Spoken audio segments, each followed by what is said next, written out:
My mother was the queen for a very long time, and although you kind of know that this might happen, you don't really think about it very much, not least of all because the monarchy is about continuity.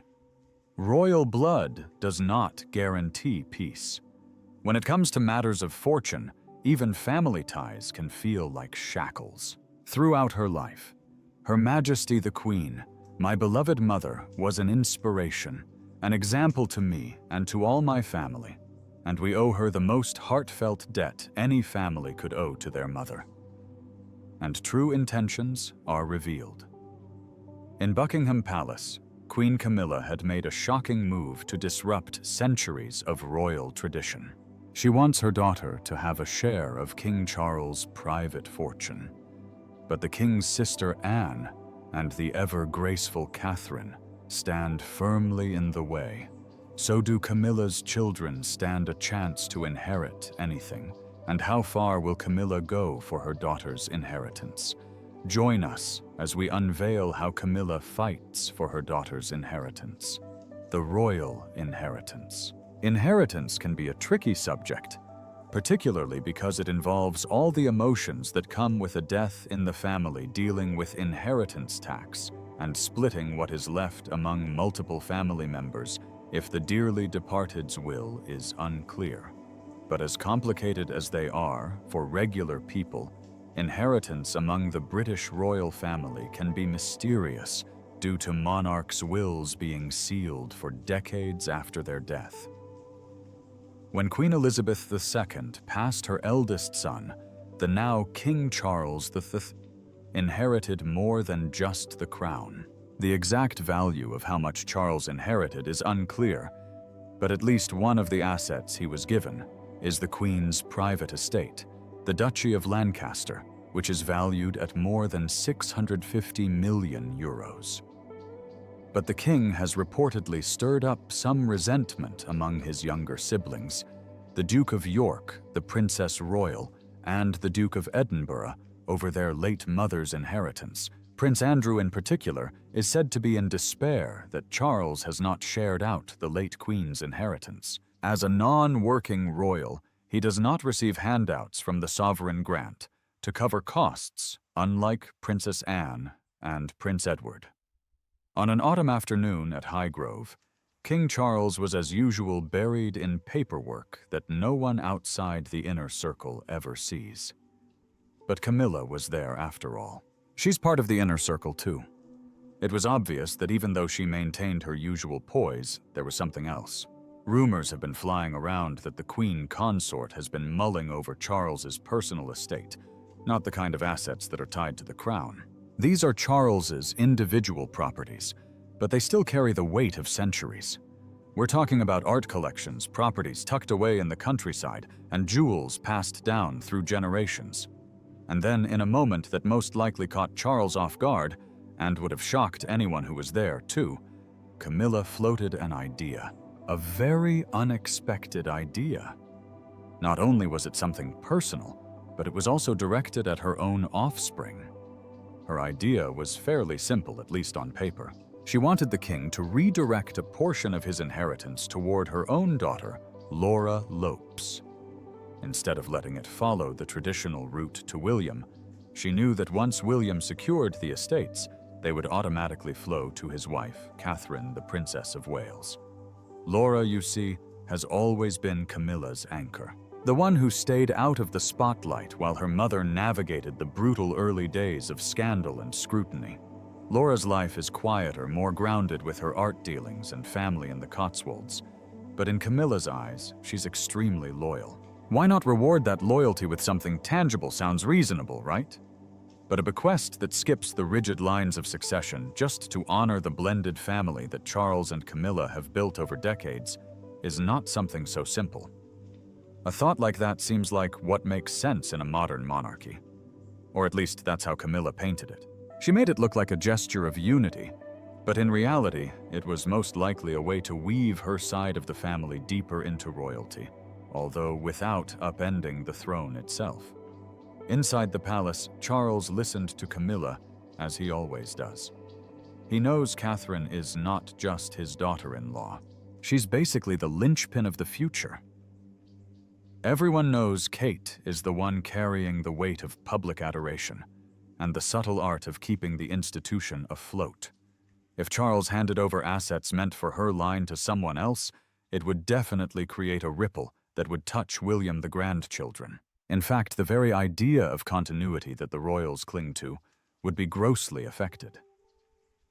Camilla's suggestion hung in the air. It was not addressed, but it was not forgotten either. It was just there. Of course, there was no way that word of this exchange would stay contained in that sunlit dining room. If the walls have ears, Windsor Castle walls have hundreds of invisible ears. It didn't take too long for word to spread, and by evening it eventually got to Princess Anne, the no-nonsense powerhouse, who's been Charles's sounding board since they were kids, dodging protocol in the stables. Naturally, Charles would always fall back on his backbone. Princess Anne. When he called her, he cut straight to the point, asking Anne what she thought of the suggestion. He laid out Camilla's plea, the emotional pull, the practical pitfalls. Anyone familiar with Anne would know that the queen of the cut-through doesn't sugarcoat her words. Sources familiar with her style say she launches into a rapid-fire assessment, ticking off points like a military debrief. She first examined the legal angle. Charles's will, drawn up in the Clarence house years ago, distributes personal assets to the direct heirs, with Catherine serving as the steward for the Wales branch. Altering that invites audits and questions from Parliament, even in an era when the royals' finances are under scrutiny. Remember the duchy controversies? Anne brings them up, reminding Charles how every pound is politicized. Then the familial. Laura's a gem, no doubt. But elevating her over Catherine risks alienating William, who's already chafing under the crown's expectations. It's not all caution. Anne concedes Camilla's intent is pure a bid for fairness in a lopsided institution, but consent in royal terms means alignment. She would not agree to the subtle suggestion, especially not after seeing how Camilla weaves her way into the palace. Speaking of which, do Camilla's children really stand a chance to inherit anything Camilla's children and royal status? Camilla's children are not entitled to get any royal titles, even though their mother is now the queen consort following the passing of Queen Elizabeth at the ripe age of 96. The former Duchess of Cornwall has 2 grown children, Tom Parker Bowles and Laura Lopes, from her first marriage to her ex-husband, Andrew Parker Bowles. Joe Little, the managing editor of Majesty magazine, was interviewed by Page on the issue of inheritance and whether Camilla's children stood a chance of getting royal titles, being the stepchildren of the king. He was pretty straightforward with his answer, saying Tom and Laura will remain precisely as they are. Their names won't change merely because of their mother's new title. When he was asked if the stepchildren will automatically get security from Scotland Yard royal protection officers who look after senior members of the family, Joe simply said that if they haven't needed security up until now, they won't get it when the reign changes unless it's needed. But as a matter of course, they will not get security. The said offspring themselves seem to be carrying on with their own lives, irrespective of what their mother is doing for them behind the scenes. Camilla's son, Tom, who is now 47, has something of a public persona, being a food writer and critic. His sister Laura, on the other hand, a former art curator, is not in the public eye as much as her older brother. According to Joe, they're not really after royal titles.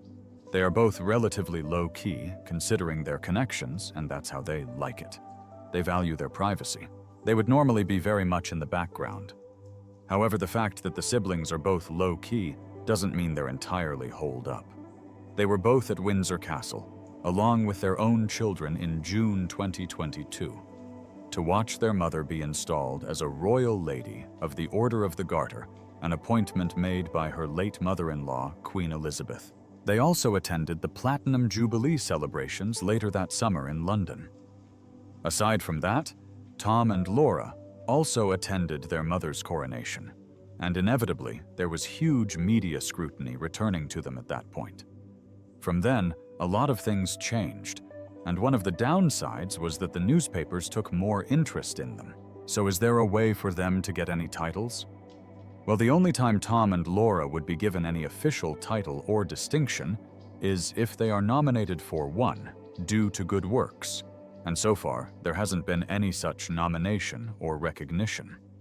The chances of getting titles are very slim. Even though neither of them stand any legal chance of becoming royals, it doesn't mean they're not on good terms with the actual royals. Since Camilla and Charles wed in April 2005, there has long been a close friendship between Charles and his stepchildren and even step-grandchildren. Joe Little believes there is definitely a bond there. Tom has 2 children, Lola and Freddie, with his former wife, Sarah Baez. He has the somewhat bizarre honor of having King Charles as both his stepfather and godfather. Meanwhile, 44-year-old Laura, whom Camilla's fighting for, is married to accountant Harry Lopes. Just as the relationship with the king is smooth, it's the same with both Prince William and Prince Harry. They were guests at her wedding. At this point, it's not wrong to say Tom and Laura have become friends with the brothers, and she also attended both of their weddings. In fact, Laura's daughter Eliza was a bridesmaid for Kate, Princess of Wales, at her and William's wedding in 2011, when the girl was just 4. She was seen being held up by then Prince Charles on the balcony at Buckingham Palace. Even though the relationship between Camilla's children and King Charles's offspring is smooth, with not even the slightest trace of hostility, it still doesn't give the stepchildren any chance to inherit titles or royal properties. There's already a recognized line waiting for that. So who are the people standing in line to inherit titles and royal properties? The recognized line of succession. When King Charles, the former Prince of Wales and now King of Britain, married Lady Diana Spencer, who became the Princess of Wales, they produced 2 sons, William and Harry. They later separated, and only a year later the princess was killed in a car crash in Paris. He then married Camilla Parker Bowles, who he'd been in love with the whole time. When Charles became king, she became queen consort, as per the wishes of the late queen. Following the coronation, she is now known as Queen Camilla. Talking about the line of succession, the first in line is obviously the first son of Charles, Prince William. He was only 15 years old when his mother died. The prince was introduced to official duties at a relatively early age. When he turned 21, he was appointed a counselor of state, standing in for the late queen on official occasions. He and his wife had their first child, George, their second child, Charlotte, and their third child, Louis. William inherited the Duchy of Cornwall estate from his father, and now he is the Prince of Wales, Catherine. His wife is now the Princess of Wales. As heir to the throne, his primary duties are to support the king in his royal commitments. Although Harry is the second prince, he's not the second in line. William's first son, Prince George, takes that spot, and after him is his sister, Princess Charlotte of Wales. Their little brother, Louis Arthur Charles, is next. So where does Harry stand? Just like his brother, he was a counselor of state when he turned 21, stood in for the late queen on official duties. He's also the Duke of Sussex. He married Meghan Markle, an American actress, on May 19, 2018. And in January 2020, for some reason, the royal couple said they would step back as senior royals and divide their time between the UK and North America. They said they intended to work to become financially independent. Just over a year later, Buckingham Palace confirmed that the couple would not be returning to royal duties and would relinquish their honorary military appointments and royal patronages. So yeah, Harry is no longer in line for the throne. The same can't be said for his children, though. His first son gained the right to be called a prince when King Charles ascended the throne. Harry and Meghan don't want to decide for their children. It's their choice if they wish to use their titles when they are older or not. Archie's younger sister comes after him. Then there's Prince Andrew, Queen Elizabeth's other son. He was given the title the Duke of York on his marriage to Sarah Ferguson, who became Duchess of York in 1986. They had 2 daughters, but their marriage was over after a decade.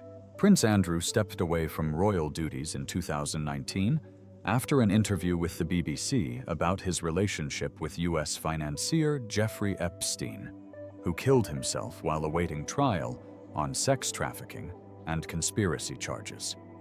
In February 2022, the Duke agreed to pay an undisclosed sum to settle a civil sexual assault case brought against him in the U.S. by one of Epstein's victims. However, he made no admission of liability and had repeatedly denied the allegations. Since Andrew's wife is no longer with him, the new Duchess of York is Princess Beatrice, the elder daughter of Prince Andrew and Sarah. And then there's Princess Beatrice's baby girl, Sienna Elizabeth, who is 10th in line to the throne. To be honest, the line of succession is simply too long. It would be a gross mistake if Camilla's suggestion is even taken into consideration. How is the king supposed to skip all those who have legitimate claim and bestow his estate? Laura Lopes simply because she's his stepdaughter. The king is a custodian of royal tradition, and when he was caught in the dilemma, he simply turned to another custodian, his sister Anne. In case anyone is wondering why Charles turned to Anne, instead of making a direct decision, the Princess Royal is even more rooted in tradition than her brother. What exactly does Anne do? And how has she helped the king over the years, Charles and Anne guardians of tradition? Princess Anne isn't interested in being a glamorous clothes horse or in hanging out in places where the paparazzi go. Instead, she emphasizes the hard work of being a member of the royal family, being patron of countless organizations representing the royals at openings galas, among others. Known as the backbone of the royal family, Anne's work ethic can't be denied. As proof of her hard work, she carried out 474 engagements last year alone. Princess Anne has often let some more of her personality shine through in her work, compared to her more stoic and tight-lipped mother. In the line of succession to the throne, she stands as number 16th, but she's not really bothered about that. The princess excels in 2019, she trended worldwide on Twitter after she appeared to bicker with the Queen over greeting President Donald Trump. Anne has so many achievements that would leave rivals gasping. She boasts a Nobel Peace Prize nomination and has a stint in the Olympics, not to mention how she even batted off a kidnapping attempt. In reality, strict rules and traditions generally dictate behavior in the world of royalty, and that makes genuine feelings hard to express. But that is not the case for Princess Anne and King Charles. They have a close and unique bond that remains hidden within the palace walls. Even though their connection is not flashy or dramatic, it is firm and based on mutual respect and understanding.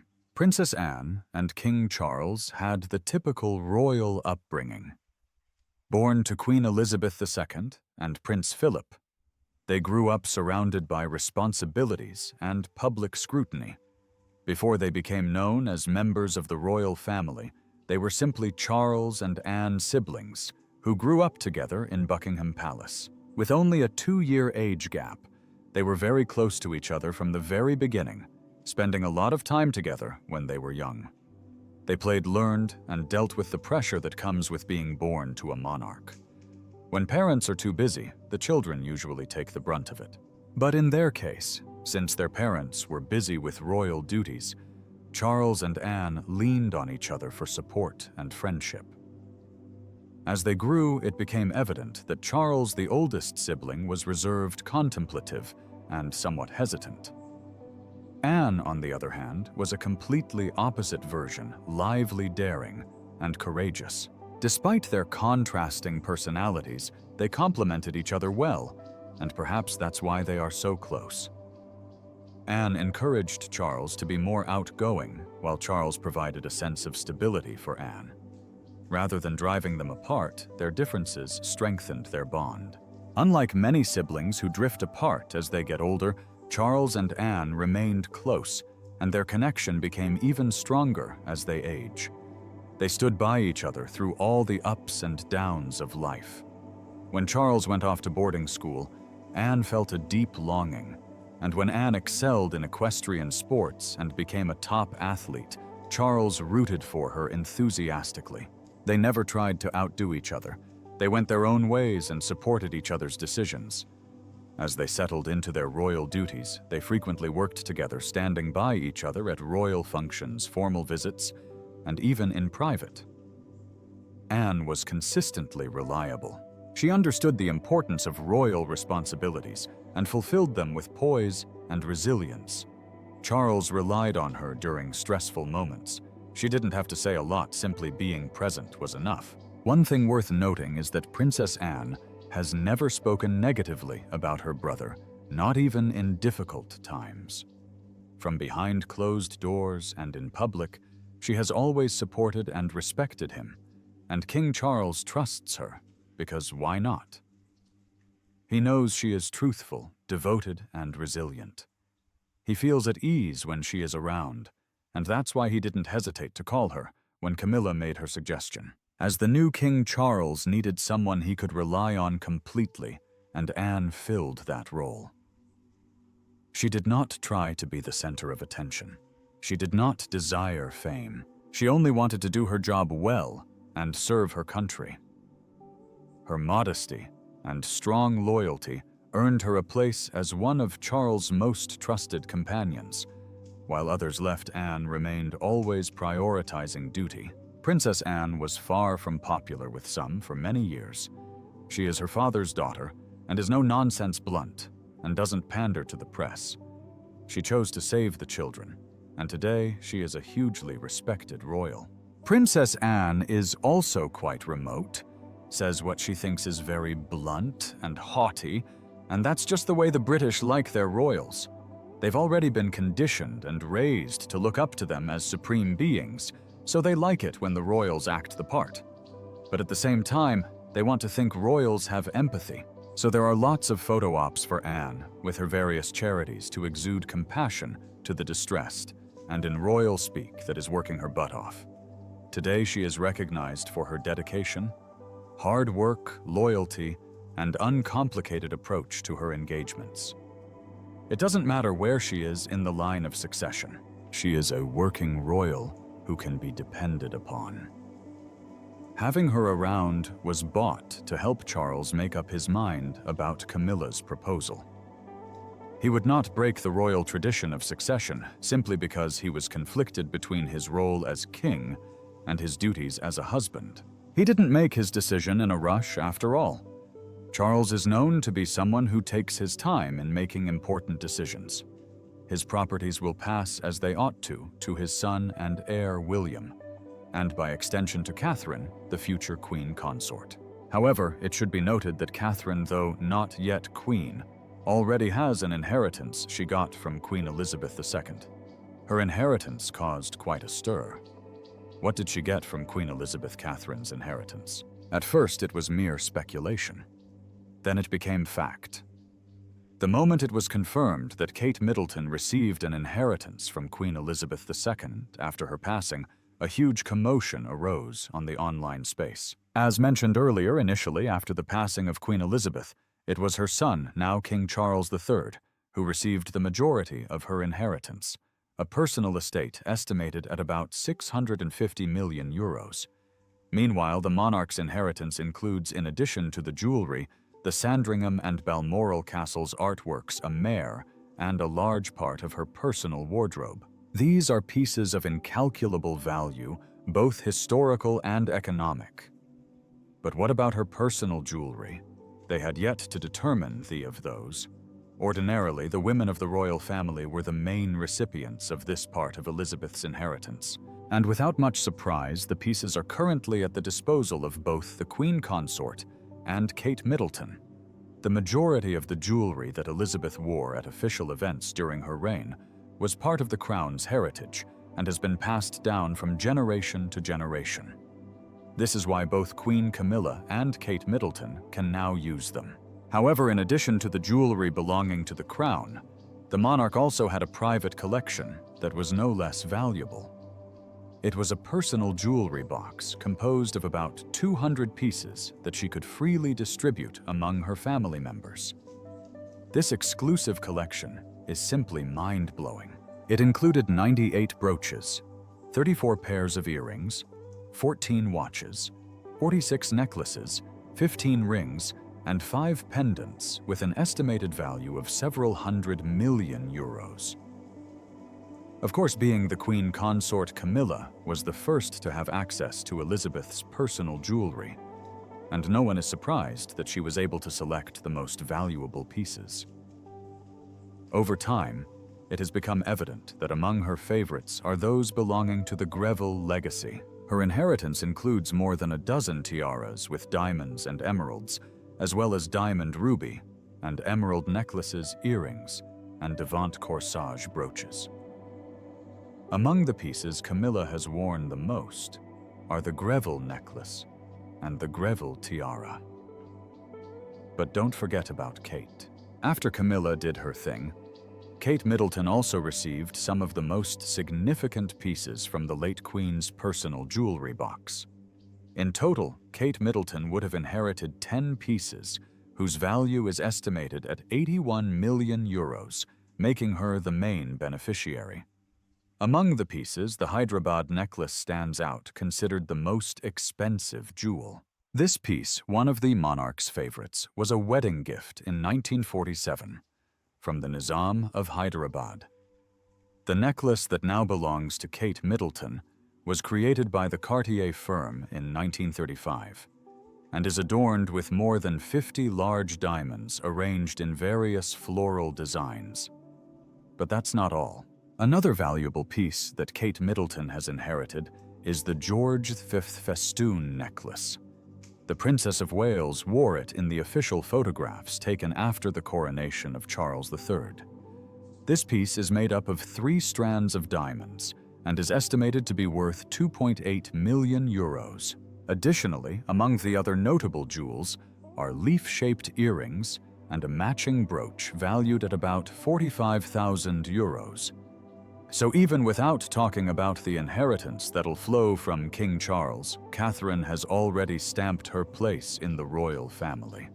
She stands next in line to Camilla, and regardless of what Camilla does, that'll not change. Do you think Camilla's children will be nominated for royal titles? Share your thoughts with us in the comments section. Remember to like, share, and subscribe for more. Also click the next video showing on your screen. You will enjoy it!